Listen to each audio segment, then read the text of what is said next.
Assalomu alaykum, hurmatli kuzatuvchilar. Bugun sizlar bilan onani og'iz bo'shlig'idan bolaga yuqadigan kasalliklar haqida gaplashamiz. Ulardan biri bu stomatit kasalligi, ya'ni og'iz bo'shlig'ini shilliq qavati kasallikligi hisoblanadi.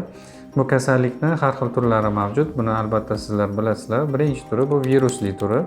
Virus albatta yuqadi. Shu sababdan og'iz bo'shlig'ida agar onani stomatit virusli turi bo'lsa, bu narsa bolaga yuqishi ehtimoli juda ham ko'p.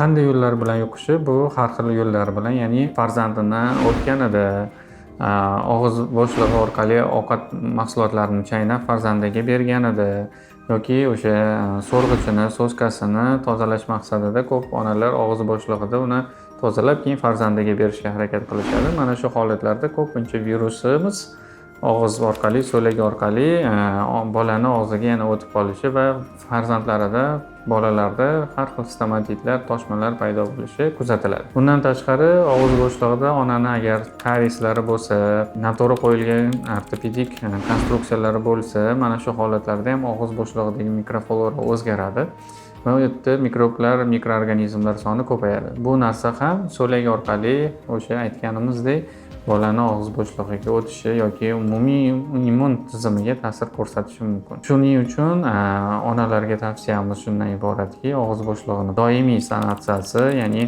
og'iz bo'shlig'ini toshlarini, qarashlarini tozalash, og'iz bo'shlig'ini kuniga 2 mahal tishlarini yuvish, karies bo'shliqlari bo'lsa yoki qandaydir qovak tishlari bo'lsa, ularni davolash, ularni plomba qilish tavsiya qilinadi.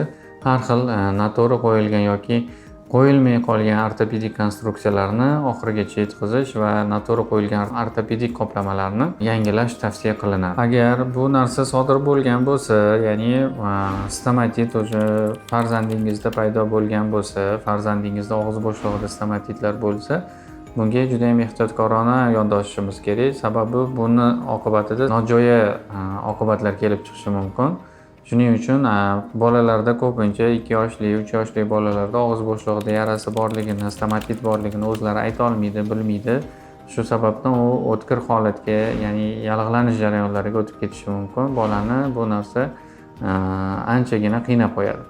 Shuning uchun stomatit bo'lgan holatlarda ko'pincha dieta tavsiya qilinadi. Achchiq sho'rlar yeyish mumkin bo'lmaydi. Shirinliklar kamroq iste'mol qilinishi tavsiya qilinadi. Bola bu narsani yaxshi ko'radi. Shu sababdan unda dieta degan narsa bo'lmaydi. Shuning uchun u narsa bolada anchagina og'irroq ketishi mumkin. Umumiy bolani organizmiga ta'sir ko'rsatib, uni temperaturasini ko'tarishi, har xil injiqliklar qilishi, ovqatlar yemay qo'yishi bu narsaga olib keladi. Shuning uchun farzandlaringiz va o'zingizning sog'lig'ingizga bee'tibor bo'lmang. Foydali ma'lumotlarimizni o'tkazib yubormasligingiz uchun bizni kanalimizga obuna bo'ling va like tugmasini bosishni esdan chiqarmang.